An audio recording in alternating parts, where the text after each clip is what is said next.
overview of where we are. This is a work in progress and it's very much a team effort. So I'm delighted that we've got Michael and Martin and Alison at the back, Tilly here. We've all been involved in this and it's really good of you to stay for a little while just to hear a bit about it today. The crucial thing is that you should have opportunity to ask questions. So I'm just going to run through some of the basic outline first, and then there'll be plenty of time at the end to ask questions. So that's what we're planning to do. So we're going to give you an outline of the progress to date. This is very much a snapshot of where we're at now. This is not a finished process, so everything that we give you today is current rather than final. There's plenty of opportunity still to be involved, to influence things, and it's really important that everybody here today and beyond today and with us on Zoom understands as much of this process as possible because it affects us all. So our current reality obviously is that both parishes are currently vacant. We are very fortunate to have interim moderators and locums in place in both parishes. But that's obviously our reality just now, and I think that's quite useful just as a starting point. This has been a very collaborative process. The facilitation group have met with a similar group of people from Colinton.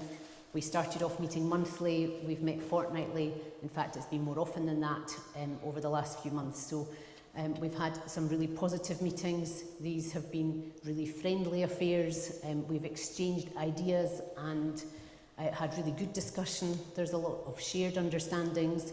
There are some things that we do differently, but a lot of what we do we actually share, which is a really nice starting point.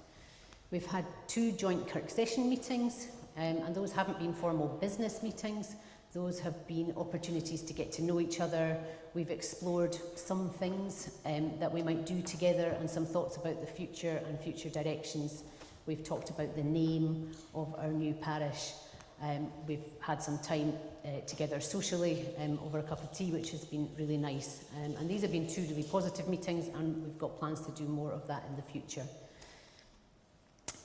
There's been lots of meetings of specific groups of people. So people with particular expertise. So finance teams have met, property teams have met on a number of occasions, I think. There's a lot of work going on at the moment on pastoral care to develop some structures to work together on that. And that extends beyond the ones I've mentioned, to all kinds of things within the 2 churches where we will work together.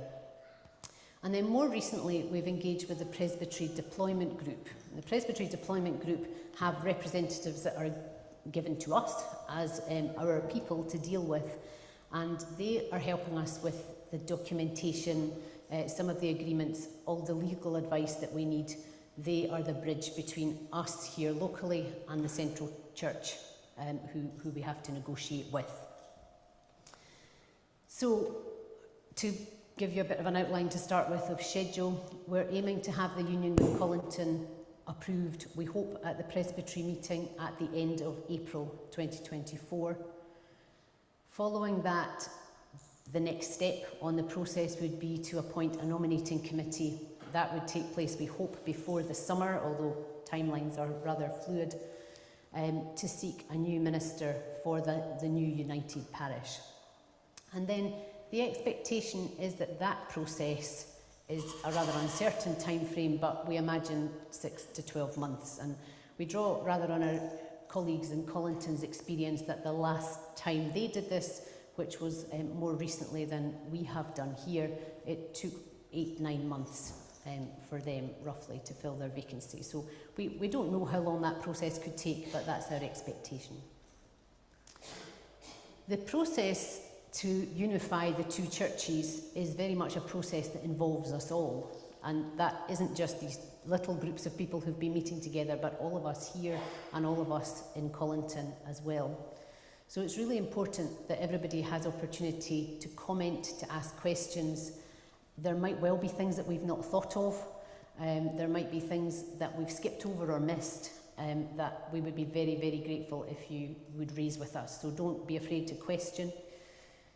There are 2 key documents which are central to the approval process, and my plan is to go through those today. They're not deeply exciting documents, but I think it's important that you know what's in there.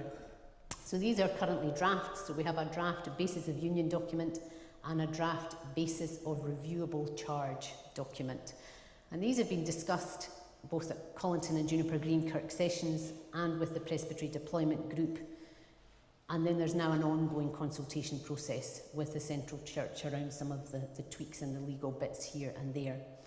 These are still draft documents, so if there is something that you want to ask or have input on, then now's a good time to do that. We've brought you what we think are reasonably final drafts, so we're not expecting massive changes, or we hope that's the case anyway at this stage. The next step, I will present the documents in a minute, but the next step that you need to be aware of is that there will be formal votes of the Kirk session on these documents, and then votes of the two congregations. So you will all be involved in that congregational vote. Our guesstimate is that that will take place in February, March time, and it'll happen on the same day in Colinton. It won't be carried out by any of us who've been on the group. It'll take, the Presbytery will send people to run that process. So you will all be asked to vote on the documents and the union we expect in February, March time. And then, assuming the vote is positive, then we will go to Presbytery, and that's where we're hoping to have that 30th of April 2024 deadline for the Presbytery meeting. So the basis of union document is a one-page document, but it's taken a lot of drafting back and forward. It seems to be a lot of work for one single A4 sheet of paper. It includes the name of the new congregation, information about sharing our assets between these two current entities to bring them together. It talks about the retention of buildings and the continuation of worship services in both Colinton and Juniper Green. It talks about the formation of the new Kirk session, so how that will be structured and organised. And it states that we have the right to call a minister on the basis of reviewable charge, and I'll come back to that in a little while. It also sets out the manse to be used for the new minister. So my aim now is just to go through each of these things in turn and give you a little bit of the detail. The name has perhaps been one of the most complicated things. For something that we thought perhaps should be rather simple, it didn't turn out that way. As you'll probably remember, we had a consultation process on this, and we were very fortunate really that the consultations in both Colinton and Juniper Green came to very, very similar conclusions. So the name that we are proposing for the new congregation is Edinburgh Pentlands Parish Church of Scotland. The Edinburgh bit is required in order to situate it here rather than in the Pentland Firth or somewhere else. And that is the way we have formulated the name. We've adhered very closely to the guidelines that we've been given around what we can have for a name. The latest indication is that the legal department are now happy with this and find it acceptable. It's by no means guaranteed at this stage, but I think we work on the assumption that the name is as we hope it will be. The sharing of assets in large part is a legal part that goes on behind the scenes. Essentially the finances of both congregations, current congregations, will come together in one balance sheet. The buildings will all come together, so that is the church buildings, the manse buildings and the halls. So our halls are on site here, but in Colinton the Dreghorn Loan Hall is on a separate title deed. So all of these will come together under the one entity, and the employees both here in Juniper Green and in Colinton will transfer to the new joint church under their existing terms and conditions. Sunday worship, the basis of union document is binding, it's legally tying. So it simply states that Sunday worship will take place in both Juniper Green and Colinton churches every Sunday. And we've not added greater detail to that for good reason, because if we set in stone in that document specific timings or particular arrangements, we are then tied to providing that absolutely every week. And we couldn't, for example, have a joint remembrance service in one or other church. We couldn't perhaps have a joint Christmas service or something that we might choose to do in the future. So the timings and arrangements specifically are going to be decided by the Minister and the Kirk Session of the new entity, and will not be set forever in that basis of union document. What will be set forever is that simple statement that Sunday worship will take place in both Juniper Green and Colinton churches. And what we're hoping is that there'll be time over the summer to explore options about the how of that. So how do we go about doing that? How do we provide worship in two places? Is that a range of different times, a range of different people, perhaps using technology? There may be other solutions that I haven't thought of. So there's a period of exploration, I think, over the summer before we get to final detail on that one. The new Kirk Session is formed of all the elders from both existing Kirk Sessions, and they will all have the right to be part of the new Kirk Session. If all the elders decide to take that on board and take that right, then obviously that is then quite a large group of people, and it will be important that we come up with some working structures that make it a more workable group, that we can discuss and agree as the group becomes a bit clearer. All the elders will continue to hold and fulfil the responsibilities as charitable trustees, and that's a really important thing that we all need to be aware of, that the charitable trustee status sits with the responsibility for that sits with all of the elders who are on the Kirk Session. The manse for the new minister for our new parish has caused considerable consideration both in Juniper Green and in Colinton. There's been a lot of discussion with both Kirk Sessions, and they both believe that the way forward for the new United Congregation is to sell both the current Colinton manse and the Juniper Green manse and buy a new manse for our new minister.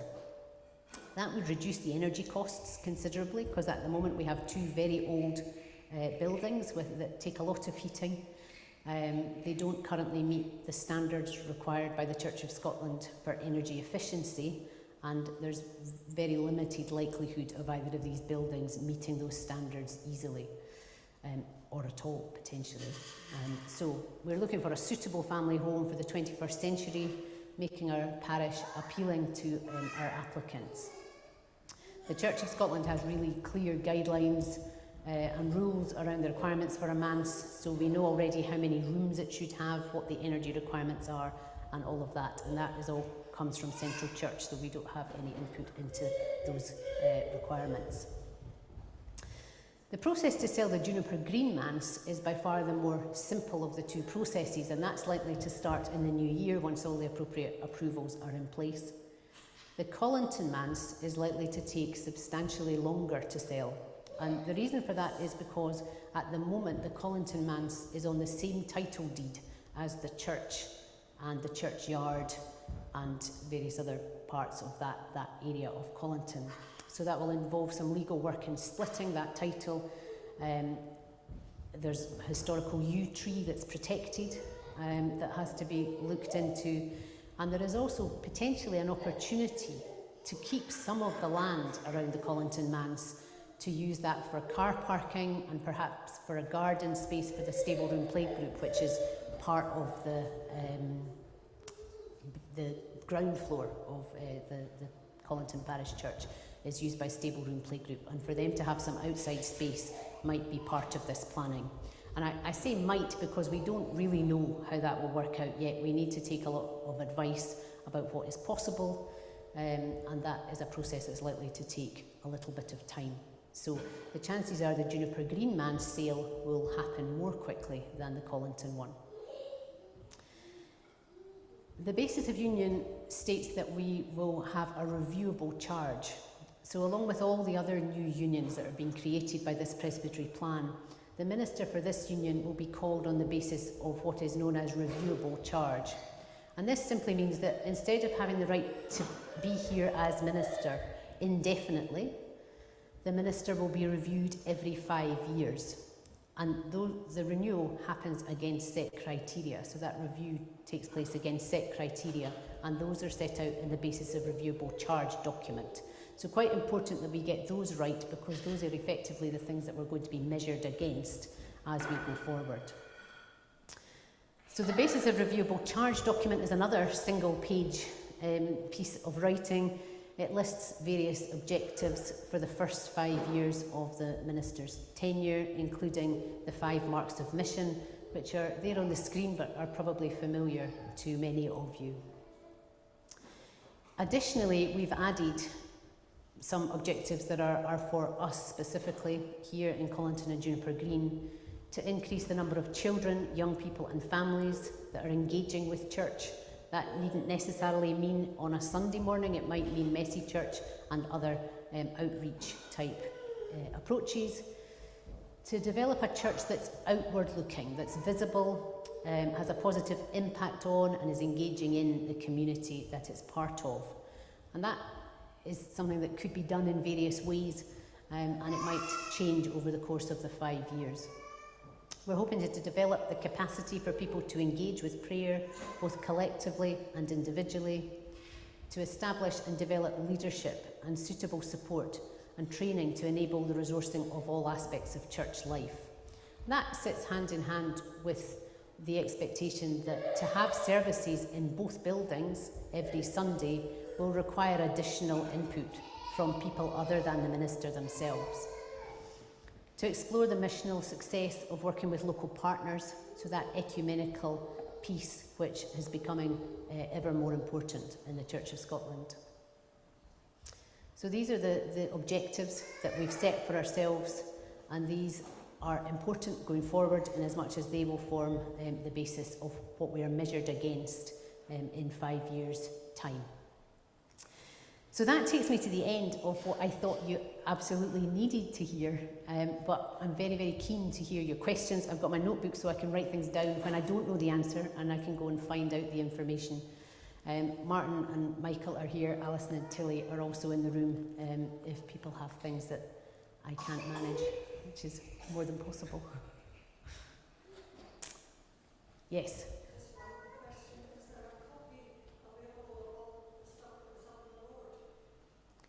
Is there a copy available of the consultation bit with the post-it notes? Do you know, I think there is a digital copy of some of that. So yeah, yeah, it's far from being a secret. It was absolutely public, so we can certainly share that if that's helpful, yeah. We haven't done that, but we could do that, yeah. Where would it be useful to put it? Would you like just a digital version that you can, and I can send it to you by email, is that? Yeah. Okay, so anybody who wants that, we can certainly facilitate that, no problem.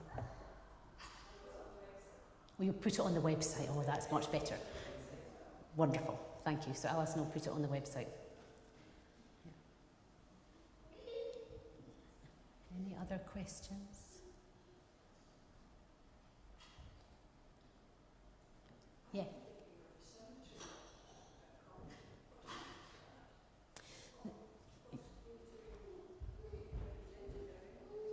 So the cemetery at Colinton will remain, and my understanding is that part of that conversation will have to take place when we look at how we split the title deed for that piece of land.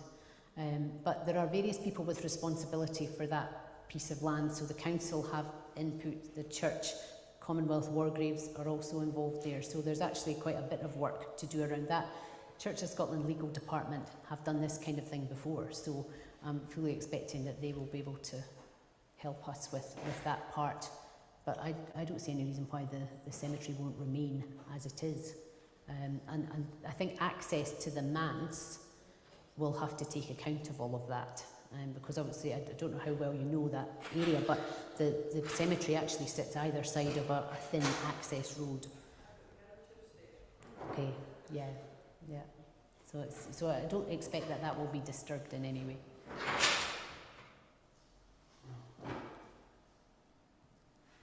Yes. Of course. I think it's quite important that we see what we've been doing so far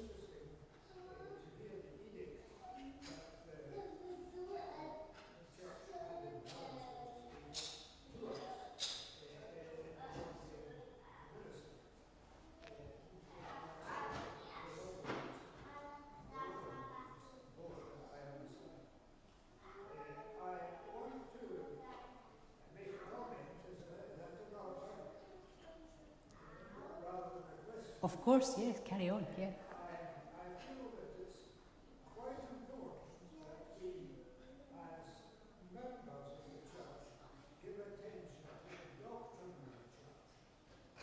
And I think there is within the church a considerable variation in doctrine.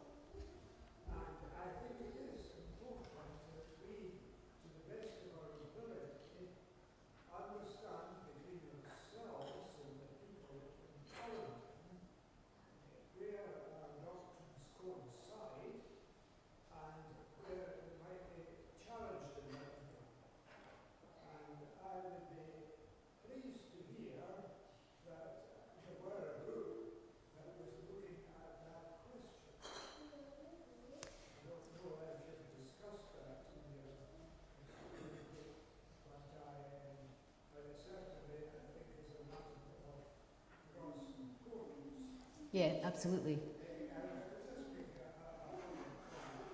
think there's a need to get a difference between what would be a document running to several volumes and a document that can be expressed briefly. I was recalling there that the famous biblical scholar Karl Barth was once asked how he summed up his faith. And he simply said, Jesus loves me, this I know, because the Bible tells me so. I'm not looking for something that tests that.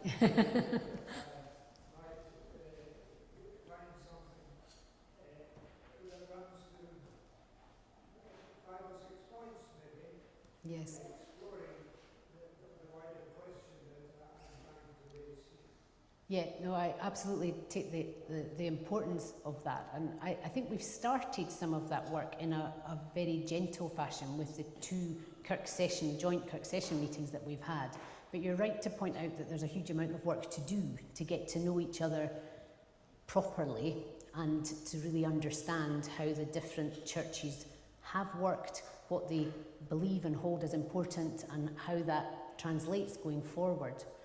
So I think what we've tried to do with the reviewable charge points is to keep them very generic and open, so they could be done in different ways, because I for one certainly think that this is a process that's going to take place over really quite a long period of time and well beyond the date of the actual union. So I think that process of understanding will happen over years. It's not going to happen over weeks, but it must be scaffolded and structured in order that we do it well.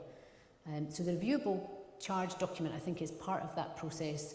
The other document that is going along in the background is the parish profile, which is effectively a brochure advertising our new charge for people who may wish to apply for this job. And in producing that document, we really need to explore a lot of these key points and understand a whole lot of things about doctrine and traditions and ways of working together, and then aspirations for the future. And that goes far more widely than just the group of us who are either involved in the writing of the parish profile or have been involved in these documents. So I would welcome all consultation on that, because I think we need as much help as we possibly can get to get that right. Do you have anything you want to add?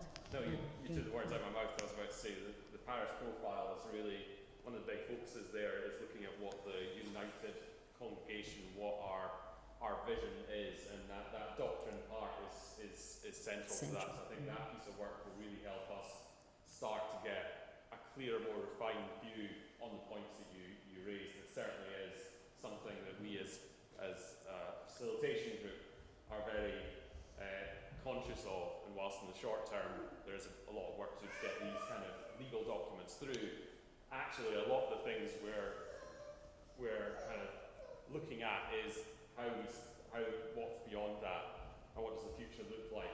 And actually I think it's important whilst there obviously is a keen focus on what the kind of the details of this are, that we don't lose track of that bigger picture, which is the kind of the exciting future that we have as a united congregation with our friends in Collinton. And I think actually the basis of reviewable charge that Sarah took us through in a lot of ways is the more important document, because that says what we see as the key priorities for this united congregation and what the opportunities are going forward.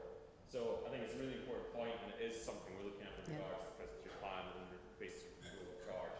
And we will obviously keep engaging with the congregation, because it's not just the views of the five of us. We want to make sure it's representative of the wider congregation. Certainly, yeah. Thank you. Any other questions or comments? So I think this is quite an exciting time in many ways, and for me this has been a real balance in this process between facilitating change in a comfortable way that doesn't feel overwhelming for everybody, that holds on to all the bits that you find important about the church family that you're currently part of. But it's a real opportunity to make space to think of things anew, and to think about how we might want to go forward in the future, to really connect and bond with our neighbours, and become a new church family, hopefully with the name Pentlands Parish Church, which would be lovely to have. Thank you all very much indeed for staying back this morning. If anybody has any other questions that they want to ask individually, then we'll be around for a little while yet. So thank you very much. Thank you.